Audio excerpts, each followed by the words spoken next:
자, LG전자 주주분들 반갑습니다. 김프로입니다. 시간 없으니 빠르게 봐보도록 할게요. 오전장 LG전자의 일봉 차트를 살펴보시면 초반에 무려 최고가 46만 7,500원까지 치고 올라갔습니다. 최고가를 경신하면서 호재를 반영한 듯 싶더니 현재는 위아래로 길게 꼬리를 달고 몸통이 파란색인 음봉 형태로 밀려나고 있는 형태를 보이고 있습니다. 장 초반에 최고가인 46만 7,500원까지 올렸다는 건 강한 매수세가 한꺼번에 들어왔다는 거고, 그 고점에서 주가를 더 올리지 못하고 위에서 아래로 누르는 거대한 매수세가 한꺼번에 쏟아졌기 때문에 보시는 것처럼 긴 윗꼬리가 달린 음봉 형태로 주가가 밀려나고 있다는 겁니다. 즉 시장의 거대 자금들이 최고가 부근에서 빠르게 차익 실현을 하고 빠져나가면서 매매 공방을 벌이고 있는 불안정한 상태라는 거죠. 그렇다면 왜 호재 속에서 LG전자는 밀리고 있는 걸까요? 이번 주 시장을 뒤흔들 리스크들을 제가 분석해 드릴 테니까요. 영상 끝까지 집중해 주시고 구독하고 좋아요 한 번씩만 부탁드리겠습니다. 먼저 긍정적인 호재부터 짚어보겠습니다. 바로 어제 6월 1일 엔비디아와의 피지컬 AI 동맹 기대감입니다. LG전자는 엔비디아의 로봇 개발 플랫폼인 아이작을 스마트홈 로봇 개발에 적극적으로 활용하고 있습니다. 특히 LG전자가 개발 중인 인간형 로봇 클로이드에는 엔비디아 칩이 직접 탑재될 예정입니다. 이미 올해 초 로봇 구동장치 브랜드 LG 액추에이터 악시움을 선제적으로 공개한 만큼 단순한 백색 가전 기업을 넘어 글로벌 로봇 상용화 기업으로 확장되고 있습니다. 또한 올해 1분기 LG전자의 가전 구동 매출은 전년 동기 대비 15% 성장한 6,400억 원을 기록했고, 아파트 빌트인 시장 진출과 해외 영토 확장을 통해 올해 처음으로 연매출 3조 원 돌파가 확실시되고 있습니다. 가전시장의 불황 속에서도 소비 패러다임을 소유에서 경험으로 전환하며 압도적이고 안정적인 현금 창출력을 입증해낸 겁니다. 엔비디아 칩을 탑재한 미래 로봇 신사업과 연매출 3조 원 규모의 구독경제 자금줄은 단기 테마가 아닌 향후 LG전자의 기업 가치를 구조적으로 끌어올릴 가장 강력한 기초 체력 개선 요소입니다. 또한 이번 주 중반 젠슨황 CEO의 한국 내한 일정까지 예정돼 있으니 이러한 사실들만 놓고 보면 LG전자는 중장기적으로 끝없이 상승하기 충분한 종목입니다. 하지만 글로벌 거시경제를 움직이는 외부 변수들을 반드시 점검해야 합니다. 현재 LG전자의 주가 차트에 꼬리가 달리고 이 매도세가 강한 이유가 바로 지정학적 리스크인데요. 이 이란이 미국과의 협상 중단을 선언함과 동시에 호르무즈 해협을 봉쇄하고 경고에 나섰습니다. 호르무즈 해협은 전 세계 원유 물량의 약 20%가 통과하는 에너지 수송의 최대 동맥입니다. 만약 이곳이 실제로 봉쇄된다면 국제유가는 걷잡을 수 없이 폭등하게 됩니다. 이 국제유가의 상승은 곧바로 전 세계적인 물가 상승, 이 물가를 잡기 위해 미국이 연준은 시장이 기대했던 금리 인하를 미루고 고금리 기조를 유지할 수밖에 없습니다. 이 고금리가 유지되면 글로벌 자금은 안전자산인 미국 달러로 몰려들게 되고 상대적으로 신흥국 통화인 원화의 가치는 하락하게 됩니다. 이렇게 원달러 환율이 상승하는 구간에서는 외국인 투자자 입장에서는 한국 주식을 가만히 보유하고 있는 것만으로도 막대한 환율 손실을 입게 됩니다. 결국 외국인 투자자들은 이 리스크를 회피하기 위해서 국내 대형 IT주인 LG전자의 비중을 축소하게 됩니다. 기업의 기술력이 아무리 뛰어나도 글로벌 자금 이탈이라는 거시경제를 단기적으로 거스를 수는 없습니다. 여기에 더해 당장 내일은 국내 증시 휴장일이라는 치명적인 변수가 겹쳐 있습니다. 6월 3일은 선거로 인해 대한민국 주식시장이 열리지 않습니다. 하루 쉬어가는 것이 무슨 큰 문제냐라고 생각할 수 있지만 외국인과 기관 등 거대 자금을 굴리는 이들에게 이 하루의 공백은 엄청난 리스크입니다. 우리가 장을 열지 않는 내일 하루 동안에도 미국 증시와 유럽 증시는 정상적으로 거래됩니다. 만약 내일 밤 사이 이란과 미국의 갈등이 물리적 충돌로 이어지거나 유가 폭등으로 인해 해외 증시가 급락한다면 한국 주식을 들고 있는 투자자들은 아무런 대응도 하지 못한 채 목요일장 시작과 동시에 개파락을 고스란히 맞아야 합니다. 그렇기 때문에 오늘 오후장에서는 이런 휴장일 변수를 피하기 위해 미리 물량을 정리하고 현금을 확보하려는 매도세가 집중될 수밖에 없습니다.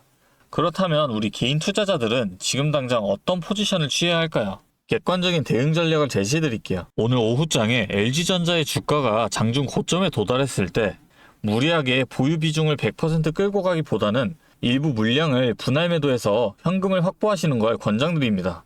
앞서 말씀드렸듯 이 LG전자가 중장기적으로 로봇 신사업과 구독경제를 통해 성장을 우량주인 건 맞지만 눈앞에 거대한 지정학적 리스크와 휴장일까지 겹쳐 있는데 아무런 대비 없이 가만히 있는 것은 올바른 투자가 아닙니다. 오늘 고점에서 물량을 일부 덜어내서 현금을 쥐고 계시다가 내일 휴장 기간 동안 글로벌 증시의 반응을 확인한 후 목요일 이후에 악재가 소멸하고 주가가 단기 저점을 형성할 때 다시 대응하는 걸 추천드린다는 거예요. 이렇게 하면 100% 비중으로 가만히 들고 있었던 사람보다 이 보유 주식 수도 늘릴 수 있고 평균 단가는 낮추면서 향후 상승 시 수익률을 극대화할 수 있습니다. 이게 바로 이번 변동성 장세에서 권장드리는 제 대응 방법입니다. 바쁜 장중에 어느 가격대에서 수익을 실현하고 다시 잡아 들어가야 할지 타이밍 잡기가 쉽지 않으실 텐데요. 이 주주분들마다 들어오신 이 평단가도 다 다르시고 새로 진입해 보시려는 이 신규 투자자분들도 계실 텐데요. 일상생활 하시면서 이 장중 실시간으로 대응하시기는 사실상 불가능에 가깝죠. 그래서 본업 때문에 바쁘신 분들을 위해 제가 직접 도움을 드리려고 합니다. 제가 상단에 번호를 하나 잠깐 띄울게요. 010-3436-7531 여기로 LG 그리고 평단가 있으신 분들은 평단가까지 같이 적어서 문자 보내주세요. 그럼 제가 이 문자 확인하는 대로 여러분들 평단가에 맞춰서 당장 오후장에서 나타날 수 있는 큰 변동성 속에서라도 대응 방법과 타이밍을 정리해서 공유해드리도록 하겠습니다. 제가 이렇게 또 도와드린다고 말씀드리는 이유는 저 또한 과거에 여러분과 똑같은 이 막막함을 겪어봤기 때문인데요. 2022년에 금리 인상으로 인해서 시장 전체가 크게 하락했던 시기를 다들 기억하실 겁니다. 당시 저도 직장 생활을 하면서 틈틈이 주식을 했었는데 회의실 구석이나 화장실에서 몰래 스마트폰으로 계좌를 보면서 한숨만 쉬었던 날이 정말 많았는데요. 워낙 우량주니까 시간 지나면 알아서 회복되겠지라고 생각하면서 버텼었는데 이게 확실한 기준조차 없으니까 계좌 손실은 점점 커지고 일상생활조차 집중하기 어려울 만큼 스트레스가 정말 심했습니다. 자, 그런데 이때 어떤 주식이 먼저 올랐는지 아시나요? 처음엔 다들 아시는 것처럼 이 로봇이 된다, AI가 뜬다 하면서 대기업 투자 뉴스에 수많은 사람이 몰려갔었는데요. 그런데 저는 오히려 남들이 다 그런 뉴스에만 관심 가질 때 이 2022년 말에 가장 밑바닥에 있던 이 2차전지에 집중을 했었습니다. 왜냐면 당시 전기차 수요가 일시적으로 둔화된다는 악재 뉴스가 도배되고 있었지만 제가 주목한 건 따로 있었습니다. 바로 우리 일상 속에서 이미 아파트 주차장이나 대형마트마다 전기차 충전구역이 법적으로 의무화가 되면서 강제적으로 늘어나는 이 인프라의 변화가 눈에 띄게 일어나고 있었죠. 여기에 글로벌 완성차 브랜드들이 이 내연기관 생산을 전면 중단하겠다는 구체적인 계획들을 잇따라 발표하고 있었고 전 세계 모든 자동차가 결국 이 배터리로 바뀔 수밖에 없는 거대한 산업의 방향성은 그 누구도 막을 수 없겠다라는 명확한 결론이 섰던 겁니다.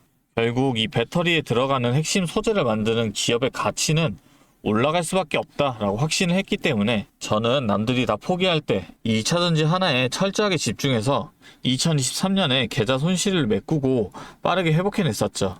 하지만 이 2차전지가 오른다는 거 알아도 이 기업마다 들고 있는 기술력이 다 다르고 주가가 흔들리는 이 등락폭도 전부 다를 수밖에 없잖아요. 그래서 제가 평소에도 이 기업에 대한 분석과 기업의 가치를 판단하고 진입을 하셔야 한다라고 말씀을 드리는 겁니다.